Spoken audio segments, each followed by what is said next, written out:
Penn State football, a tradition of excellence for over 130 years. Welcome to Nittany Nation Rewind.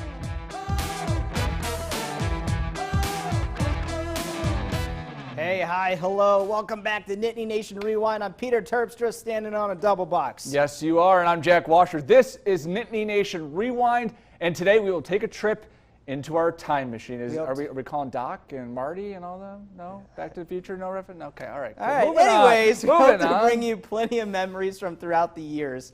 And Penn State has had plenty of great years. Penn State has had 13 undefeated seasons in its history, and their first ever football season was in 1881. Then they went undefeated for the first time 6 years later. Now, in recent history, we're talking 1947, two in the 60s, 1973, 1986, and 1994 was Penn State's last undefeated squad. And here's why that is important. You probably heard the phrase unbeaten and uncrowned quite a bit in Penn State history. The team put together two undefeated seasons back to back in 1968 and 1969. That is our starting point for this show. All right, those two teams left their mark in Penn State history. Both teams finished their years 11-0. In 1968, Joe Paterno was in just his third year as head coach. That team finished number 2 in the AP poll behind, you guessed it, Ohio State, who went 10-0 that year. And again in 1969, they did it again. In the AP poll, they picked Texas as a national champion that year. Get this, President Richard Nixon wanted to give Penn State a trophy for 2 undefeated seasons in a row. Thanks, Mr. President. And this is what Joe Paterno had to say about all of that. Penn State played an undefeated season up until the last game. Arkansas and Texas played, they were undefeated, they played another game. President Nixon happened to go to that game, and in the excitement of his excitement, he went to the locker room and declared Texas as the national champion. And here sat Penn State with 11-0 record. And the President of the United States overrode the polls. And then somebody must have gotten to President Nixon and said, you know, there's a whole bunch of people in the East that are very unhappy about this. They have an undefeated team, too. Joe received a call at home from somebody at the White House and was told that the President of the United States, President Nixon, wanted Joe to come to the White House to accept a plaque in honor of his and his team's undefeated season. Joe's still angry over his arbitrary selection. Simply said, you can tell the president where you can put that plaque. Ooh, Joe Pa told the president to shove it. It's time for Where Are They Now?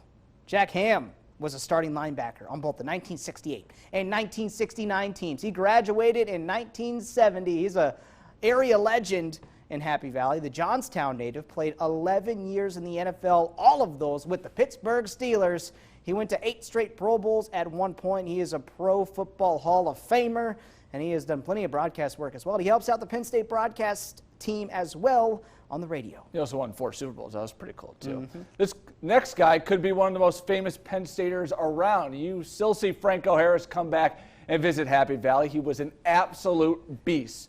Harris is also a Pro Football Hall of Famer. He was usually a blocker, but did tally up 2,000 rushing yards and 24 touchdowns at Penn State. He played 12 years with the Pittsburgh Steelers, went to 9 straight Pro Bowls.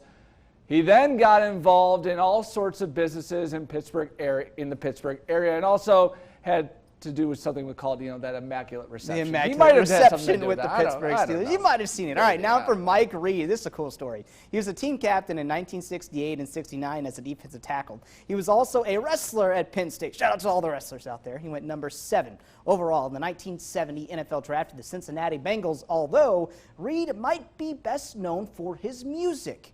He won a Grammy for his country music songwriting and signed to Columbia Records as a music artist and had a #1 hit on the country music charts. How about that? Fact time with Pete, fact time with Pete, fact time with Pete. Jack, did you know that college football was de-emphasized around 1927? No scholarships. That was after a Carnegie report that basically said ball was bad for universities, and they did not get scholarships back until 1949. That's 2 years after they went undefeated in 1947. Fact time with Pete. Ball is good. Ball is good. We figured out, especially nowadays, and what we're kind of dealing with now, right? All right, Penn State didn't join the Big Ten until 1993. And in 1994, the team won the school's first Big Ten title. 2005 was a Big Ten championship year. They lost only one game on a last-second play at Michigan. Unbeaten and uncrowned. That is kind of the theme throughout all of this. Look at those undefeated seasons, right? Obviously, we've hit on 1994 and how great that offense was. A lot of those years before 1947, you got to keep in mind they were not playing a bunch of games, right? They were playing somewhere like 4 to 6 games per year, but those were still undefeated seasons, and it's crazy to think that Penn State football dates all the way back to 1881. And I think a lot of, the uncrowning of undefeated seasons had to do with the fact that they were playing mainly in Eastern schedule. You think of Notre Dame, who had all those undefeated years, crowned national champions. They were playing teams from all over, Army, USC. So people got a chance to see them more, and I guess there wasn't a lot of respect with Penn State until you got to the 70s and the 80s. And they moved away from that, and then they started playing a Alabama, national schedule. West Virginia, and everything. So I think it took a while, but, still pretty impressive to have all those undefeated years. All right, coming up next, you might know these as the forgotten seasons, but how could you forget? Plus, Penn State's only Heisman Trophy winner switched positions in the middle of his college career. We'll talk about that next.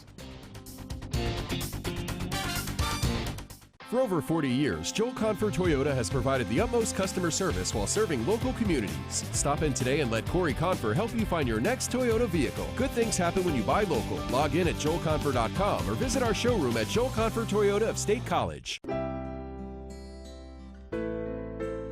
Having a conversation about final arrangements and having a plan in place can bring families comfort and peace during a very difficult time. We encourage you to talk with your family and then talk to us. We are here to guide and educate people through this difficult topic. We'll listen to your vision and ideas while respecting your budget to ensure your life or your loved one's life is memorialized in a meaningful way. The sun is still shining, the waves keep rolling in, and the beach is waiting. We love being outside, with the sun on our face and our toes in the sand. Myrtle Beach is 60 miles of wide open beaches with good times, great people, and plenty of space to find your place and get back to what matters most. We belong at the beach. When you're ready, we're ready. Visit Myrtle Beach. Fiore Furniture's fall savings event is going on now with savings store-wide, plus an additional bonus of up to $300 off the sale price. Like this Ashley Nailhead trim sofa, available in 4 colors. Sale price $849, less $100 coupon, now just $749. Get special financing for 36 months on America's best brands, like Lazy Boy, Flex Steel, Smith Brothers, Ashley, and more. Save on furniture for every room in your home. Only at Fiore Furniture, Altoona. At Joel Confer Toyota, we're more than just a full-service dealership. For over 40 years, we have provided the utmost customer service while serving our local community. Stop in today and let Ted Woodring help you find your next Toyota vehicle. Log in today at joelconfer.com or visit our showroom at Joel Confer Toyota of State College. Thank you for watching WTAJ's Nittany Nation Rewind. Nittany Nation Rewind is proudly presented by Patterson Automotive. You're watching Nittany Nation Rewind. Welcome back to Nittany Nation Rewind. Now, this team had a Heisman Trophy runner-up. They also had a College Football Hall of Famer, but they did not win a national championship. That's the theme, right? You could call this the Forgotten Years. At least that's the title of a book about the 1977 and 78 football teams, and that's kind of where we started our research. Penn State football only lost one game in 1977 and 1978. So why would you call it the Forgotten Seasons? Well, sometimes when you're winning as much as Penn State did, you forget about some of the good times. Paterno in 1984 said 77 was his best team of all time. When you start losing Mickey Schuler, who's arguably one of the top 3 tight ends in Penn State football history, maybe number 1. You lose Jimmy Cefalo, who was a great athlete, great flanker. You lose your number 1 tailback in Steve Geist through graduation. The left side of your line, Paul Renaud was injured and John Dunn, the guard, was hurt, graduated. They had to replace the left side of their line. They had to replace their starting tailback, their starting flanker, their starting tight end. And on defense, you lose an All-American like Randy Sidler, who's at the nose. And you come back in 78 and they struggled offensively, but the reason why is because they lost all those players. And after all of that, Penn State still had a chance to win a national championship in 1978. The team beat 3 ranked teams, Ohio State, Maryland, and Pitt, on its way to a perfect 11-0 regular season. Then, number 1 ranked Penn State had a chance to play for a national championship. And boy, this is a moment people will remember. Number 1, Penn State took on Bear Bryant, and number 2, Alabama in the 1979 Sugar Bowl. And it was iconic. Penn State got the ball to the half-yard line in the 4th quarter, down by a touchdown, 14-7. On 3rd down, Matt Suhey tries to go over the top. He would be stuffed. So Joe Paterno decides to go for it on 4th down, just inches away from the tying touchdown and possibly a national championship. Mike Goodman would get the call, and the Crimson Tide defense would shut out Penn State. Heartbreak. That wasn't the very end of the game, and Alabama would clinch the win with an interception, but it was the 5th national championship for Bear Bryant. It was such an emotional moment, and we had such high hopes of bringing a national championship to Happy Valley, and we were 11-0, and really had an unbelievable football team. You think of the individuals that played on that team, and we just couldn't bring it back. Everybody thought it was 1st down. It was actually 3rd down when they got inside the 1-yard line. And Penn State's down 14-7. We know, I mean, real estate is hard to come by. And you're on that goal line. I still think Matt Suhey's over if they have replay. You just look and you thought, oh my gosh, can we ever win one? You know, I honestly felt sad, not for myself, but for the guys that were heroes to me. I felt sad. Boy, it's kind of a downer. Matt Suhey would have some revenge about 7 years later in that same building, but we'll get to that later. Okay, Penn State finished with a 22-2 record between those 2 seasons, 77 and 78. Yeah, it was a heartbreaking finish to a 2-year period where Penn State was very, very good at football. And we said that team featured a Heisman Trophy runner-up, College Football Hall of Famer, and a future NFL president, and more. Let's get right to it. It's time for, again, Where Are They Now? And we start with QB1, Chuck Fusina. He was the Heisman Trophy runner-up in 1978. Oklahoma running back Billy Sims won the thing that year. Now, he went 28-4 in his time as a starting QB and left Penn State as the all-time passing leader. He did not win a championship until he played in the USFL and won 2 titles with the Philadelphia and Baltimore Stars. Now, he went on to run a sports equipment company after football. Dick's Sporting Goods eventually bought the company, and now they make baseballs for the Little League World Series. How about that? Yeah, how about that? Now for Matt Millen, who played defensive tackle at Penn State, became an All-American, and then played linebacker in the NFL. He won 4 Super Bowls as a player in his 12-year NFL career. He was the CEO and general manager of the Detroit Lions from 2001 to 2008. Millen then had successful heart transplant surgery in 2018, and he is now living a healthy life. That's always good to hear. And it's a wonder we have not talked about the first family of Penn State football yet on this show. Steve Suhey played at Penn State in the 1940s. He married one of his coach's daughters. And his 3 children, Larry, Paul, and Matt, would all play for Penn State in the 70s. And 2 more grandchildren would play for Penn State later on. Now, Matt Suhey went on to play for the Chicago Bears for almost a decade, where he was the blocking fullback for the legendary Walter Payton. And he also had a touchdown in Super Bowl 20.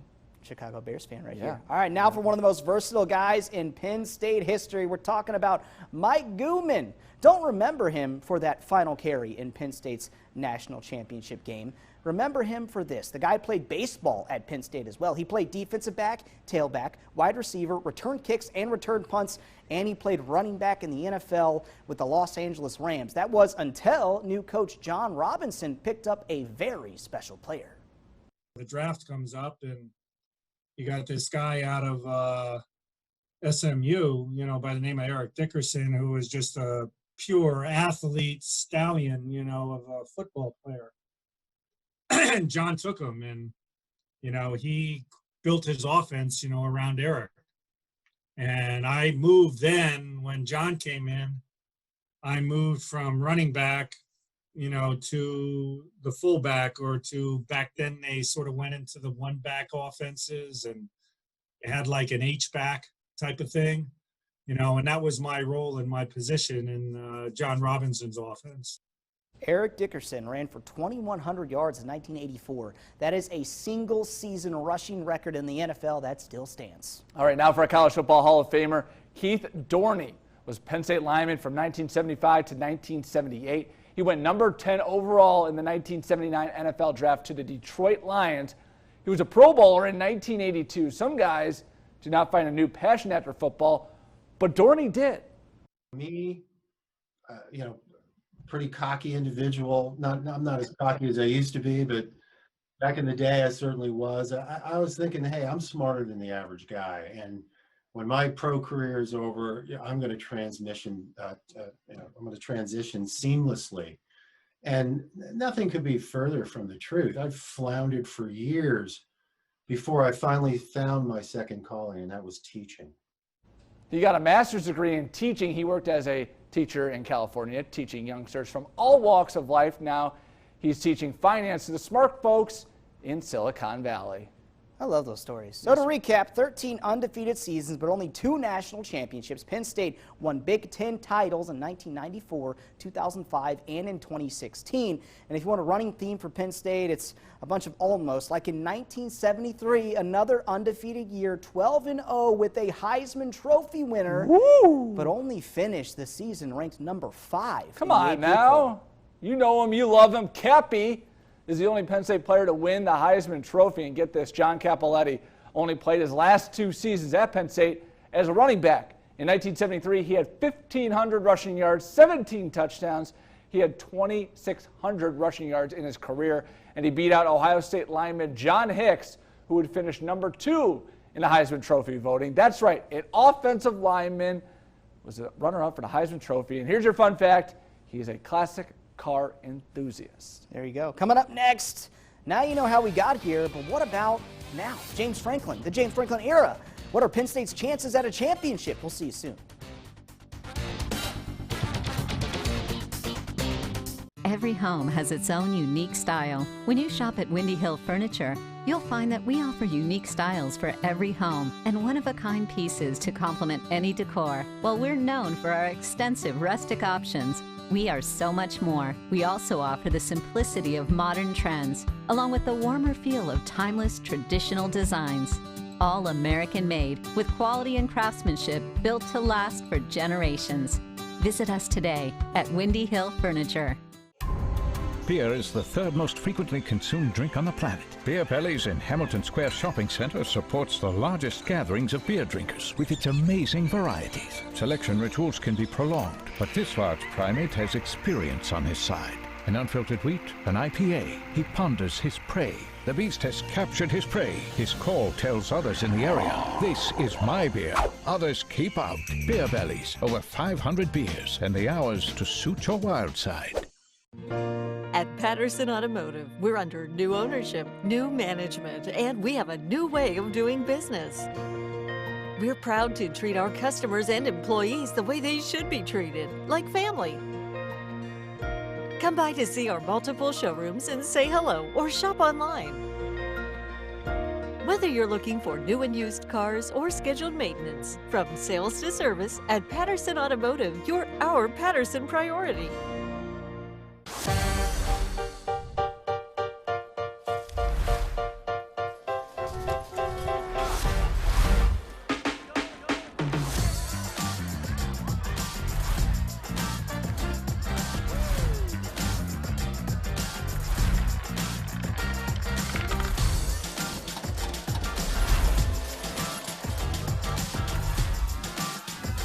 Play your first 24 hours risk-free and get up to $200 back if you don't win.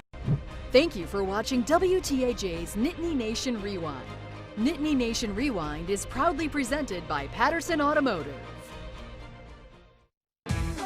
You're watching Nittany Nation Rewind. Welcome back. Penn State got back to winning ways and a return to the national scene under head coach James Franklin. And a bounce back and a build-up led to a Big Ten title. Our guy Devin Jackson tells a story of how we got here. It was a cold day on January 11th, 2014. Hi, Alexis. I'm James. A day PA native James Franklin won't soon forget. It's great to be home. The day the PSU program began a new journey with a new voice and a different philosophy. Our recruiting philosophy, we are going to dominate the state. And the Franklin experience started off promising. With rising star Christian Hackenberg at the helm, the team started 4-0 in its inaugural season. Then rough patches, single-digit losses to Michigan, Ohio State, and Maryland kept the 4-game losing streak, resulting in a 7-6 season. 2015 saw another solid start for the Nittany Lions, winning 7 of their first 9 games, including revenge on Maryland and Illinois. But after Week 10, they would lose 4 straight games, including losing to Georgia in their bowl game and losing their star quarterback to the NFL. There's an excitement that, next year is the first year post-sanctions. Well, we'll be back to the 85 scholarships and have the depth. After disappointing finishes in back-to-back seasons, many doubted if Franklin would make it through the 2016 season. But then something clicked for the Nittany Lions as they made memories of a lifetime at Beaver Stadium. But it started off sluggishly, losing to their cross-state rival Pitt and getting embarrassed by Michigan in the Big House. And they put that bad game in the past as they defeated Minnesota and Maryland in consecutive weeks, leading them to a mid-season crossroad with a play that will transcend this team's era. This is from 45 and it's blocked. Lions scoop it up. Brad Haley will score. Franklin put the dagger in his biggest win of his young career, upsetting Ohio State 24-21. The win sparked a 9-game win streak, capped off by a big-time conference championship and a thrilling victory over Wisconsin.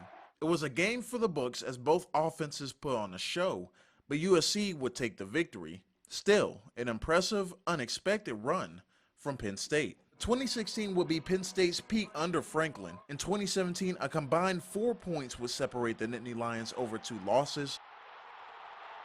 They would finish the season 11-3, and this time a victory in the New Year's Six bowl game. The 2018 season, the head ball coach tells you all you need to know. We've gone from an average football team to a good football team to a great football team, and we've worked really hard to do those things, but we're not an elite football team yet. You guys thought I was a psychopath in the past?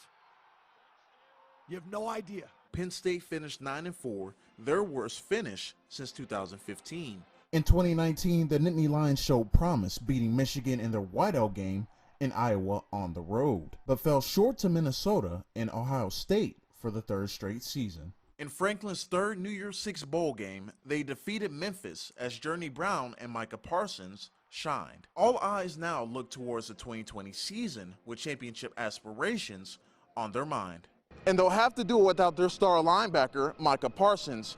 But with Journey Brown, Sean Clifford, Pat Fryermuth, among others returning, along with the addition of new offensive coordinator Kirk Shiraka, we'll see what they're made of. Reporting outside of Beaver Stadium, I'm Devin Jackson for Nittany Nation. All right, thank you, Devin. Coming up next, Penn State football is back, even with a late start. We got predictions next.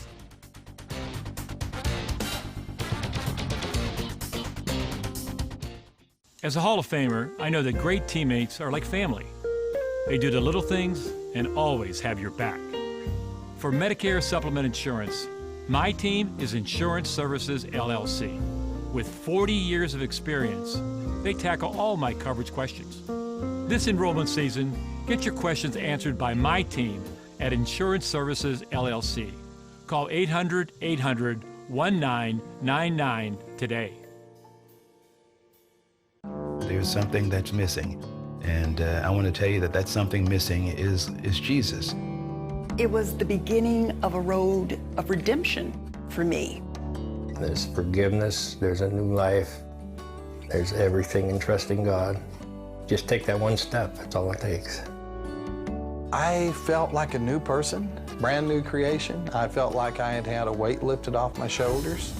Watch The 700 Club, weekdays. Many Pennsylvania families are suffering financial setbacks because of job losses related to COVID-19. More mortgage foreclosures and rental evictions are expected as moratoriums and programs providing financial relief come to an end. There are steps you should take now if you have fallen or may fall behind on your rent or mortgage payments. Get helpful information at pabar.org. Sponsored by the Pennsylvania Bar Association, many county bar associations, and the Pennsylvania Bar Trust Fund. Joe Biden has no real plan to defeat the coronavirus, just criticize, complain, and surrender. And when President Trump shut down travel to China, Biden attacked him. Hysterical xenophobia. President Trump is leading, attacking the virus head-on, developing a vaccine in record time, rebuilding our economy. Under President Trump, we will be careful, but resolute, and we will defeat this virus. I'm Donald J. Trump, and I approve this message. Thank you for watching WTAJ's Nittany Nation Rewind. Nittany Nation Rewind is proudly presented by Patterson Automotive. You're watching Nittany Nation Rewind.